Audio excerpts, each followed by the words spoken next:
Good morning, Year 3, and happy Wednesday. Miss Morgan here, ready for your Key Stage 2 Comprehension Year 3 booklet learning today. And we are on pages 6 and 7.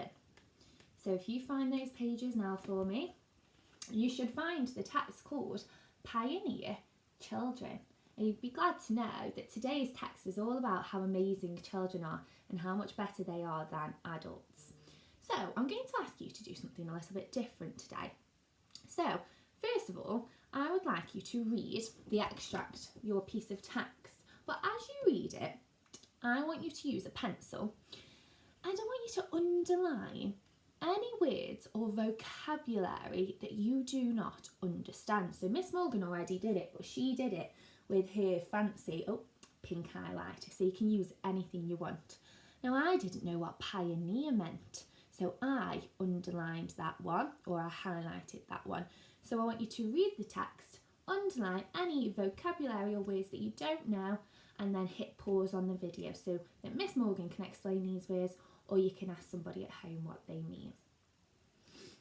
Okay, so hopefully you've done that by now. Now Miss Morgan is going to explain what today's text is about. So it says, during the 19th century, a long time ago, Queen Victoria ruled the British Empire. The British Empire was made up of dozens of overseas countries and territories, including Canada, Australia and New Zealand. Some British families emigrated to other parts of the world to start new lives there. So emigrated, which is this word, means that you move abroad, you move overseas to a different country. Okay, so a pioneer is somebody who comes up with something, a new idea, creates something new. So this is about children who have made something new. Miss Morgan also highlighted civilise. Okay, so children would civilise the colony more quickly. So that just means making it a bit better. A voyage is like a big long journey, and emigrant is a bit like emigrated, okay? So that's somebody who has moved abroad. Okay, so let's go through our questions for today. So question number 1, it says read lines 1 to 7. Give one reason why people emigrated, moved from Britain between 1840 and 1914. So this one is a retrieval question. You've got to take your answer from the text. So I'd use your pencil and I'd look for the numbers 1840 and 1914. Now I found them straight away and I'm sure my answer will be in the text. Number 2, write down a word to describe Caroline Chisholm's personality. Explain your choice. So, just before you find the answer to this question, we discussed what personality is on Monday. So a personality isn't something that you can physically see in somebody. It's what kind of person they are. So I said Miss Morgan's loud. That's part of her personality. It's a characteristic.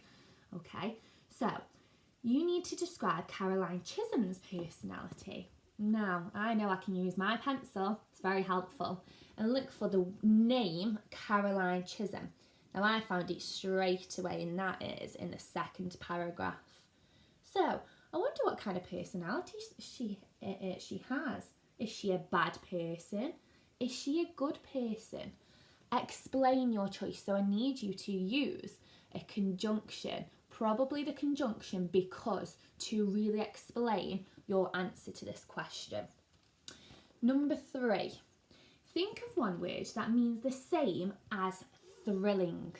Line 19. So I'm going to find line 19 to give me a clue what thrilling might mean if I don't know. For some, it was a thrilling adventure. Now, are adventures boring or are they thrilling? So, what do you think thrilling means? Give me another word. Number 4.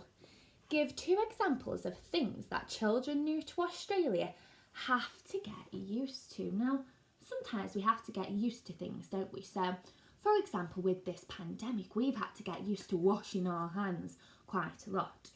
Now again, I think this is a retrieval question, so I can find my answer in the text.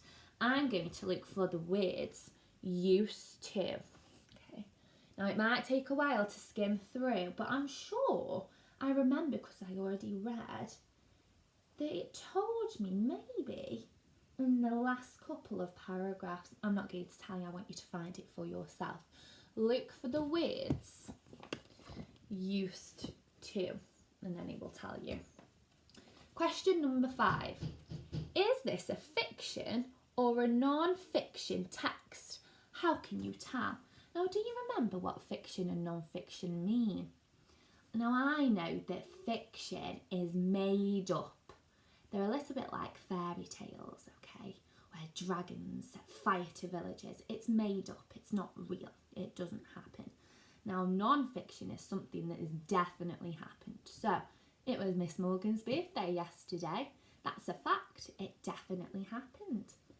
Now, do you think that all of these things happened in real life? Now, it's got dates. And there's a lot of facts in there. So I might think it's non-fiction. Tell me what you think, but you've got to tell me why. Use a conjunction because. And question number 6, do you think the journey on the ship sounds fun? Explain your answer. So find me reasons why it would be fun or why it wouldn't be fun using your knowledge and your facts from the text, okay? I hope you get on okay with today's learning. I'm looking forward to your answers to this one today. And we'll be ready for your learning again tomorrow. Bye.